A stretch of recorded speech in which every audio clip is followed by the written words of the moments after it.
The only difference, I didn't get any smarter. I didn't get any new raw ability. I didn't get better genetics. I simply upgraded one thing, my mindset. I began to believe different things about myself. At this point in my life, it was such a dark period. I started reading about the brain, and I wanted to understand what the nature of the mind was. And at the time, this is the late 90s when I first started reading about it, at the time, it was hotly debated as to whether or not you could learn new tricks, right? Can an old dog learn new tricks? And people were saying, nope, you're born with the number of neurons that you're born with, and that's it. Every time you have a beer, you're knocking 10,000 out, and it's just a steady decline until you slide into the grave. That's what people were talking about. And then there was another group of people that said, no, actually you're forming new neurons every day. There's this whole thing called brain plasticity. Your brain will actually rewire based on your own thoughts. Give it up to that. A man named Norman Deutsch wrote a book called The Brain That Heals Itself. Think about this organ for a second. The organ itself, by thinking, can actually change its physical structure. And if you've ever seen footage of the little neurons and axes moving and looking for each other and coming together and reconnecting and then getting wrapped in what's called myelin, it's a fatty tissue that allows for the electrical impulses to travel more rapidly and easier. And because the brain is desperate for caloric efficiency, it always does that which is easiest. The thing that becomes easiest is the thing you repeat. So if you repeat to yourself that you're no good, that you're worse than other people, that you'll never be able to do it, then that's going to be what becomes easy for you to think.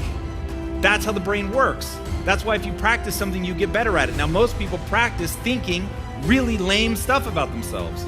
They think negative stuff all day long. They focus on their failures, they focus on the things that they didn't do well. And so that's what hardwires.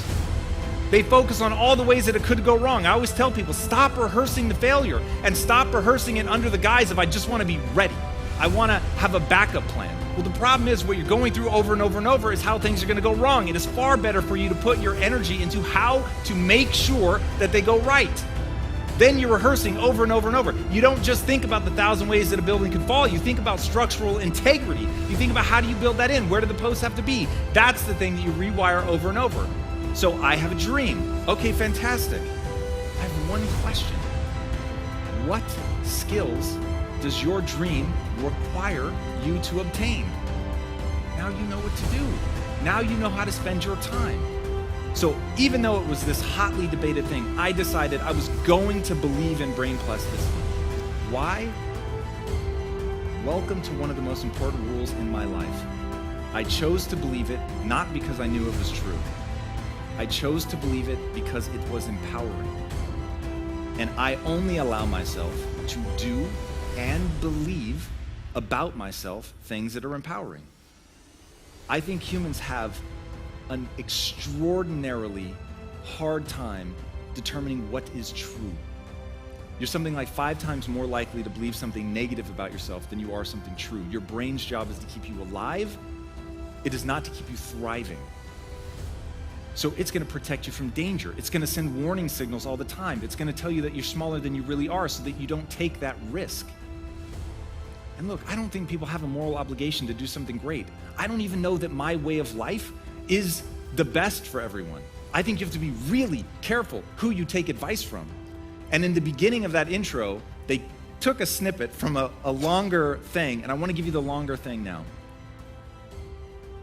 I don't know that the way that I live my life is the right way to live.